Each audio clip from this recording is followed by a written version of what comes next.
Yo, what is going on, guys? We are back here with what I think should be episode 14 or 15. I think 15 of the Fast Times podcast. We're actually here in the studio. That's actually KU. I think I'm going to just be using it now just because I actually found out that it's like in between my classes. So it's actually where it's located.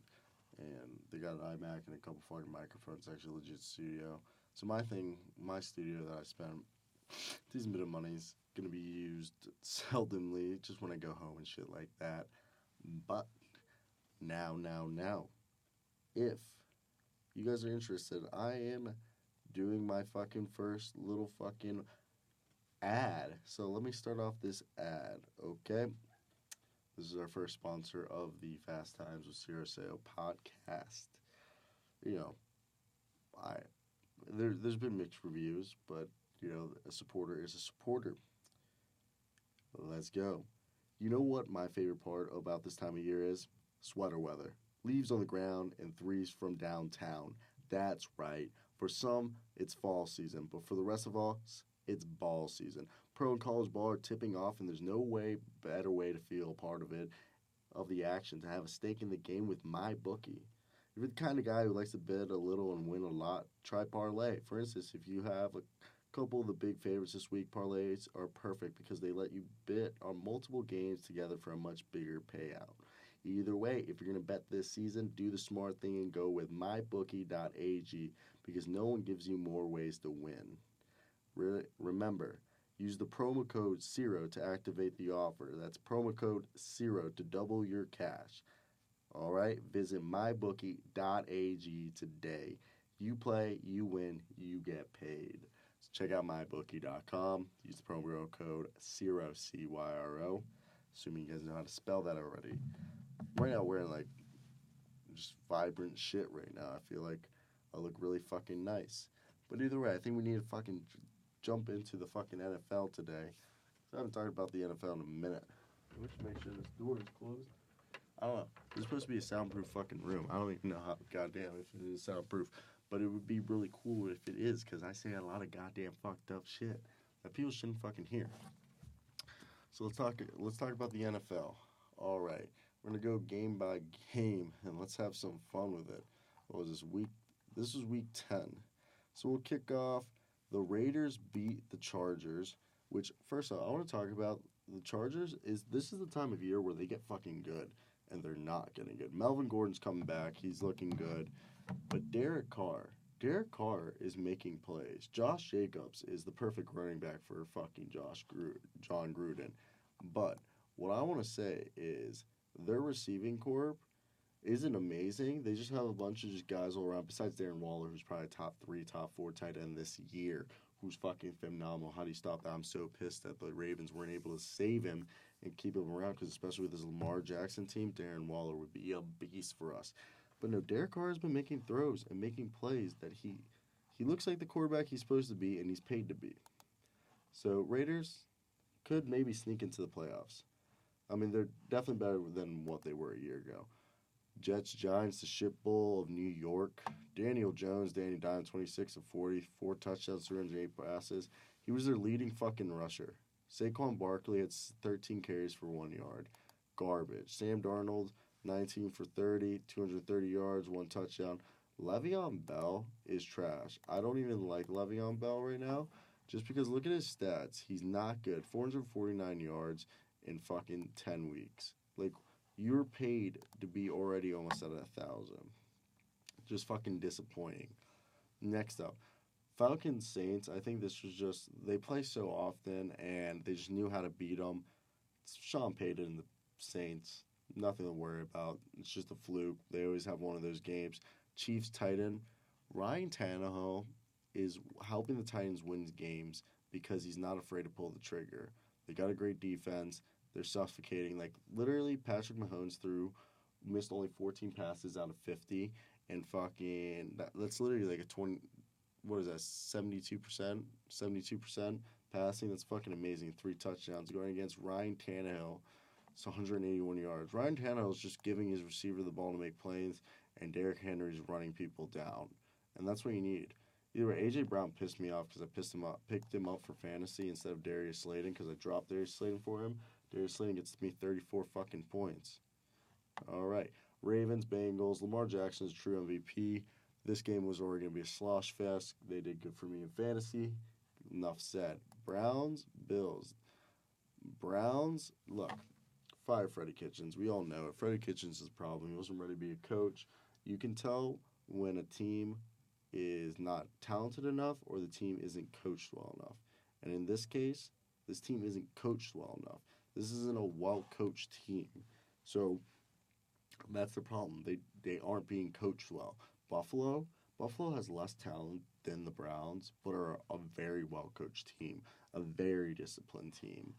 With that said, Baker Mayfield, he's going to be a top 5 quarterback. They just need an actual good fucking coach, not fucking Freddie Kitchens. Don't make your former quarterback coach from a year ago who became offensive coordinator because Todd Haley and Hugh Jackson got fired become your head coach just because he had a good repertoire with a fucking rookie quarterback. That's unless he's some quarterback whisperer like Byron Leftwich or Cliff Kingsbury. Nah.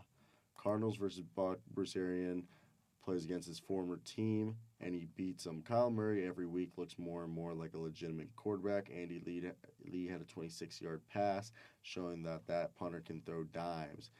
And David Johnson has had a weird year. I don't know how to really explain it, but it's been weird.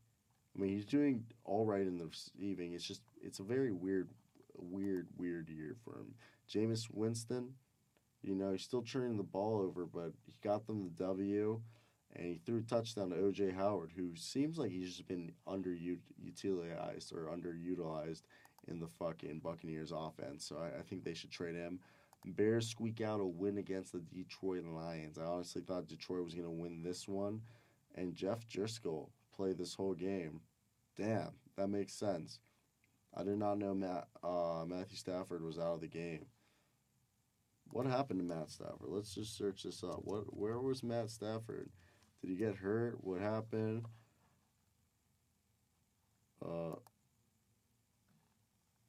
So he had a back or hip. So some weird freak injury, and they didn't play him last minute.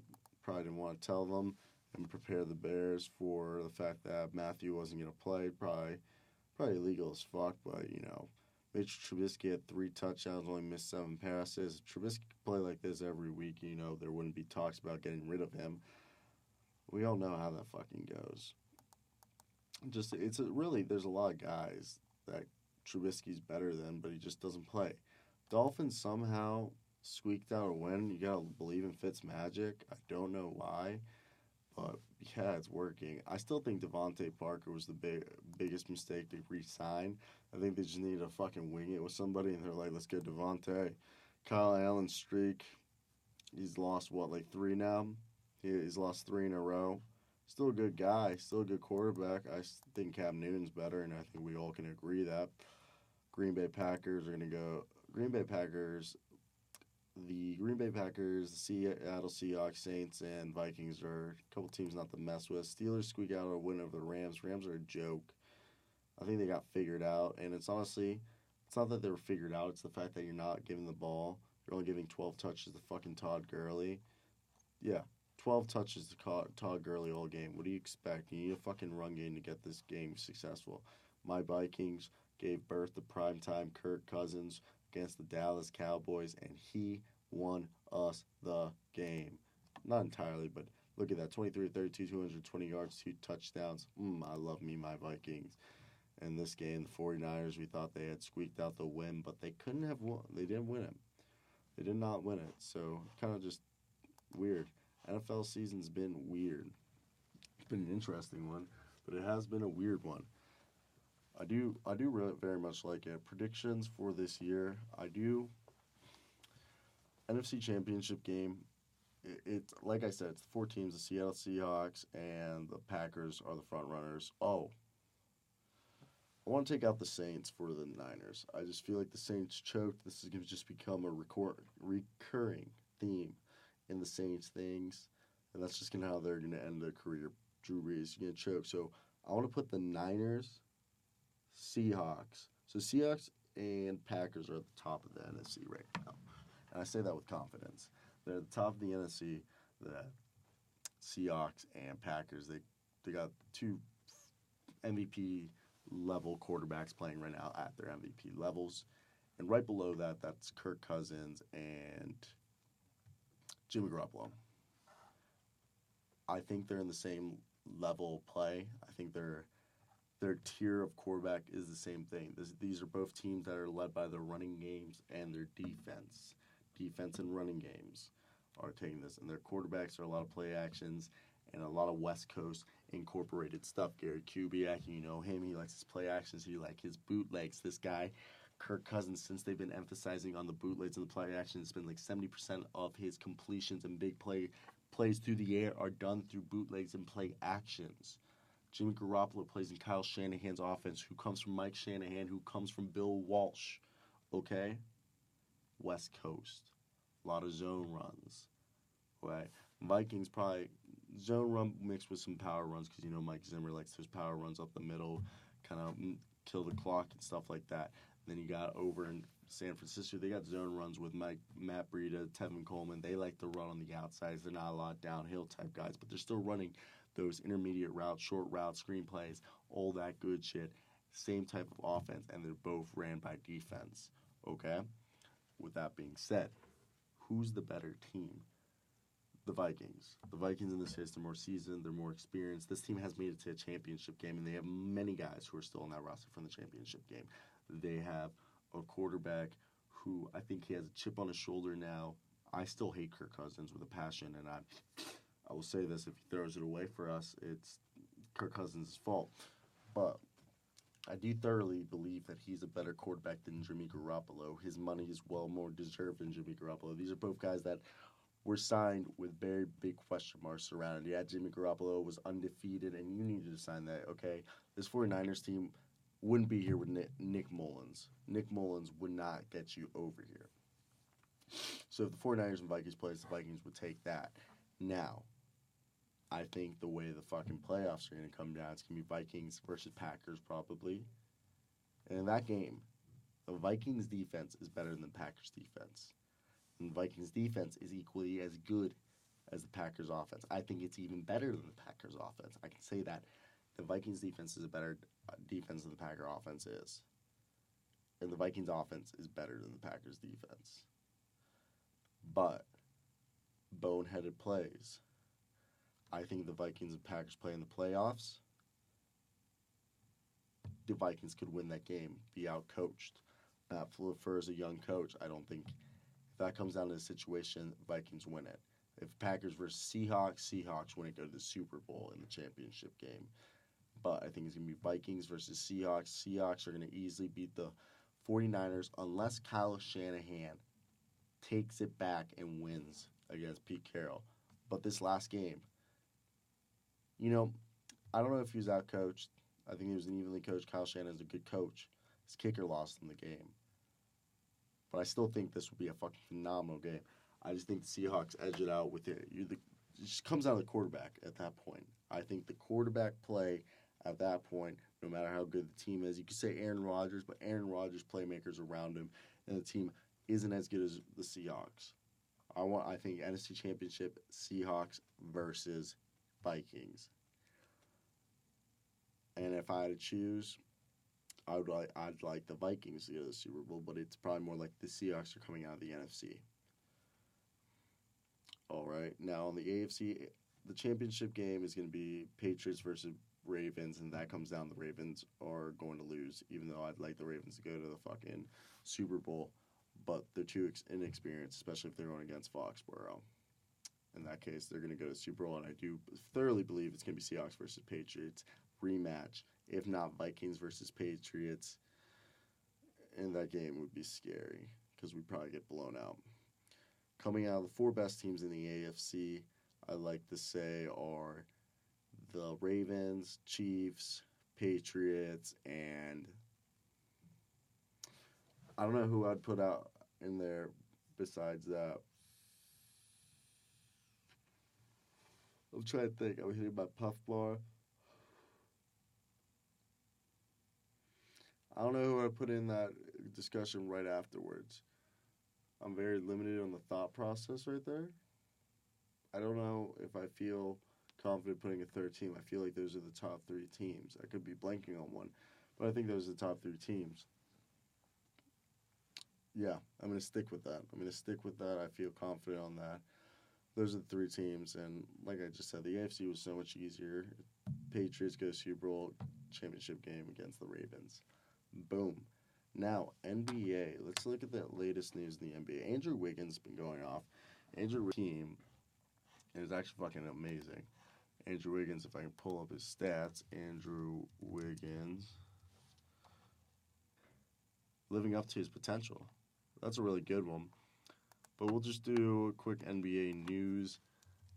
There's been a lot of things that have been throwing me around, throwing me in a loop. And Andrew Iguodala, there's been a report that he's being purposely kept from LeBron. Like, he's literally just on the Grizzlies doing nothing.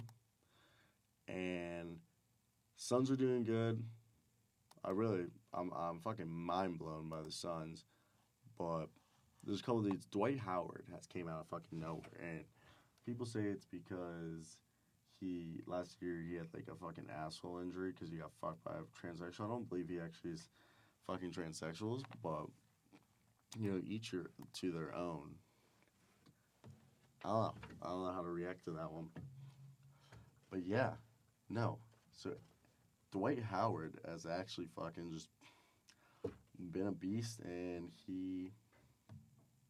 there's no complaints. He's just said he's been eating well, been working out, cut out fast food, cut out all this thing, and he's reborn. Superman is back. I don't know why he's wearing 39. Can someone tweet me or something and tell me why he's wearing 39? I don't know why. Doesn't make sense to me. I mean, nothing. It's not my job for him to fucking choose your number. That's your job, not my job to choose what number you fucking wear. Well, this is a large video. I don't believe my fucking flash drive can hold it. Well, let's just look at the NBA scores. I can tell you, Lakers, there's always so much drama revolving around the Lakers. The Bulls, of course, beat the Knicks. Heat beat the Pistons. The Heat, they have Eric Spoelstra, one of the better coached team. The Nets are terrible. Nets suck. The Jazz are legit. The Lakers are legit. The Trailblazers are struggling, and I think it's just a team thing. I think they'll figure it out. The Hawks somehow beat the Nuggets, which is impressive. Markelle Fultz, though, one of my favorite players or anomalies in the league. Just such an interesting player. He's been averaging about 24 minutes a game, and he has 10 points and 2 rebounds and 3 assists to go with it. Not bad. I mean, it's his rookie season, really. I can't even... I have no idea what you would say that, but it's just weird with him, okay? Because this is really going to be his first full season ever. He's never had a full season before this one. So I have no idea what you're going to do about that. Is this something you just go on, move on with? No idea. Blows my mind. I don't know what you would do if I was in his shoes. You keep playing, but what's wrong? I love the Orlando Magics. I don't know what's wrong with Markelle Fultz. Why can't you just figure it out? What's going on in your head? It's just something that doesn't make sense, and you really hope that they can figure it out. So what's the recipe to the NBA success? People are saying the 3-ball is not actually the way to win. It actually is the way to win, and I think, look, the West is wide open, and this year, I really think the Lakers are going to make a run. Everyone's saying that's just because you're a LeBron fan. But think about it. He's got all these guys playing at the highest level they haven't played in so long. Okay? If you look at the Lakers team as a whole, it's not bad. It's not bad. Everyone is playing well. Okay? They're 8-2. That's no fluke. They got Frank Vogel, who I think is one of the better coaches in the league. He emphasizes on defense, and right now I feel like this is a team that the players themselves are making sure that they're fucking playing defense. So I don't even find the stats. Try to pull it up. Right now, Anthony Davis is averaging 26 points, 10 rebounds to go with almost 3 blocks a game. Danny Green is having almost a steal and a half a game. LeBron with 11 assists a game, and he's averaging 24 points. Kyle Kuzma's only averaging 12, but his PER is down. But if you look at Dwight Howard, he almost has a 20 PER, 7 points games. His stats are ridiculous. Same thing with JaVale McGee. So JaVale McGee and Dwight Howard playing the center position, taking time, literally like splitting the role between the two of them. Great. Quinn Cook, I think, is a great pickup. Avery Bradley and Danny Green, two great shooting guards to have. Contavious, they have all these guys on the perimeter that I think just work out perfectly for them. Rajon Rondo's played one game, and he played with really good efficiency. I think that's something you need to keep doing. You can't stop that. You just can't. I don't know. I'm not a huge fan of Jared Dudley. I think Alex Caruso, he hasn't been playing good in the minutes he's been given. I think his minutes need to cut back, give more to Quinn Cook. Maybe run more of a Contavious Caldwell-Pope. I do feel they're lacking a very, Andre Iguodala is the guy they need. And that's something everyone's been agreeing. We all thought he was going to be there, but he's being held up by the fucking Memphis Grizzlies, and they won't release him, which has got to be one of the most annoying things on the planet. One of the most annoying things. But let me check how far we got into this episode of the podcast. 21 minutes. I don't know if that's short for y'all or long. Well, that's going to conclude November 13th, Wednesday, episode 15. I'm going to just film both back to back. So I hope you guys did enjoy that one. Let me know down below on YouTube or hit me up on Twitter, Instagram, or whatever.